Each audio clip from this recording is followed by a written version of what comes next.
Hi, I'm Steve Davis, author of the book, The Canterbury Wreck, A Diver's Guide. I'd like to lead you on an advanced wreck dive through the Canterbury, starting in the steering gear compartment, through the machinery spaces and finishing in the Midships PO's Messdeck. Big thanks to Simon Collins, who did a fantastic job on the camera work on this video. Here we are on our way out to the wreck. Because of the duration and depth, we're going to be using decompression gases, but we're leaving our cylinders outside of the wreck so that we have plenty of freedom moving inside. This is myself on the starboard side of the wreck meeting up with Simon, and we proceed aft down past the main mast. On our way through, we were very fortunate that this time the jewel anemones were spawning, so we stopped to smell the roses or watch the flowers if you like, and this amazing event. After we checked our gas pressures and done our final checks before penetration, this is me moving in through the after hatch at the aft end of the flight deck, trying as much as I can not to disturb anything as I pass through the hatch and move into the after well deck. From the well deck we moved across to the port side and passed through 2 November hatch, which accesses the steering gear compartment and effectively moves us down to 3 deck in the ship. We're looking aft here, and Simon's going to move forward and we can see some of the hydraulics and also the linkages that made up the steering gear on the ship. Really an amazing system of linkages and hydraulics that enabled the twin rudder system to be operated from the wheelhouse through a mixture of mechanical linkages and hydraulics. This is the path that I took aft, and as you pass down the port side here and you look in towards the steering gear, you can see the emergency conning position. So the seat there is where the quartermaster would sit in the event of a failure of the system. You can see the wheel that he used. He'd have a headset where he'd get instructions from the bridge, and you can see the indicator there which showed the rudder position, so that the quartermaster knew exactly where the rudders were. As we swing back here, we can look along the after section there, and that's the path that I took around the back. So I'm swinging back to the front now, and you can see me coming from the back section there. And this actually shows a path through the front of the steering gear compartment, which is a little bit easier, to be honest. And you can see it's nice and open there, and in a moment I'll appear and show you how it's done in Sidemount. Very easy to turn onto your side and pass through narrow spaces that are vertical, and of course very easy to pass through narrow horizontal spaces as well. So I'm moving here now from the steering gear compartment into 3 Mike Messdeck. And then from 3 Mike Messdeck, we're going into 3 Lima Passage, which went past another junior rates Messdeck and also some stores spaces as we proceed forward in the ship. And again, I needed to turn on my side to make it through the door. Simon progressing forward now. This is the forward end of 3 Lima Passage, and the door that you can see to your right there is the entrance into 3 Kilo junior rates Messdeck. So we look at the closed hatch there. This is the access to the pump and filter space where the pumps and filter equipment were housed for the ship's helicopter. So we're moving through. That's me waiting for Simon, 3 Kilo Messdeck, and now moving forward towards the engine room. You can see there's a fair bit of silt in here. What we found out later is a couple of divers had passed through before us, so we had to deal with a little bit of reduced visibility, but still way good enough for us to be able to move through. What I'm showing now is some of the finning technique that you need for wreck diving. So here doing a very small modified frog kick, move through a narrow space and then turning that into a shuffle kick so that I can pass through an even narrower vertical space as I head towards the port side. I've just passed over the over the oil filters, over the rear or the after companionway, and over the port gearbox.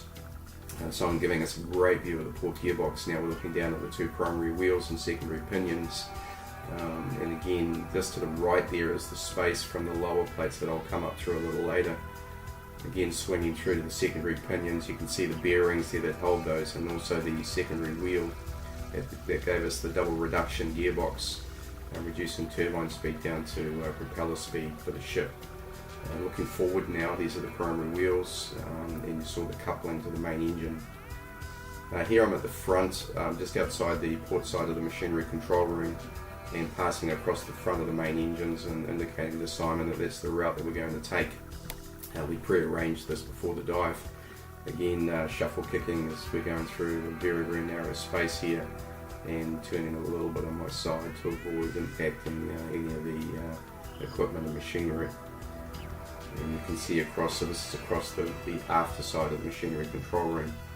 Simon's looking at the port main engine here, so you can see the steam inlets and the equipment at the top there is the sequential nozzle valves that enabled steam to be sequentially admitted into the turbines as you increase power. A little look in between the two main engines there, and then across the front of the main engines, passing from port to starboard. And again, now we're looking at the starboard main engine. At the top there is the sequential nozzle valves and the steam inlet for the main engine turbine. And it's me over on the starboard side this time, proceeding forward towards the J turbo alternator, which provided 750 kilowatts of power for the ship. Some nice holes cut in the side here, giving some ambient light. And as we look aft, you see the steam range pipework for JTA. To the right there is the hydraulics for the starboard stabilizer, and at the back is a little workshop bench that we used for maintenance inside the engine room there. And across to the starboard gearbox, again looking at the primary wheels and the couplings and bearings to the starboard main engine. We're now looking down next to JTA towards the lower plates, and Simon's proceeding down. I'm already down there. You can see it's quite silty. To the right is the main feed pump. It supplied feed water to the boilers from the main feed tank, which is in the engine room. And we're looking at the plates there, which we used to walk along. And then Simon's looking inside the casing for the starboard condenser, where the steam was condensed after it had passed through the main engine. I'm towards the port side, and I'm just having a look in between the two extraction pumps, port to starboard, at the path that I want to take, just making sure that it's clear of debris and that everything looks okay. Simon doesn't follow me through here. He's going to exit the same way that we came in, but I'll go between the two main engines on the lower plates and exit through that little space that you saw earlier as we passed over the gearboxes. So I was going to take a look inside the condensers, and it's pretty awesome the size of these. This would have been this would have had a plate, copper and nickel plate here, which was full of tubes through which salt water passed to cool the steam as it came out of the main engine. And looking after, you can see the discharge valve at the bottom there, and also the coupling from the main engine to the gearbox. So quite a large space, and easily big enough for Simon to swim in there and have a look. As he turns towards the right, we're looking left there, but as we turn towards the right, he's looking in between the two main engines, and there's some inspection ports there. I've just passed through that space, heading aft and up and out the top.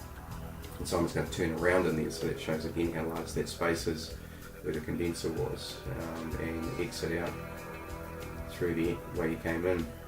We're jumping forward a bit here. We're now in the boiler room on the lower plates. We've passed through the MCR and down through the lower entrance. To the right is the fuel pump. There were two reciprocating fuel pumps, and again you can see it's quite silty in here. A couple of divers have been through before us.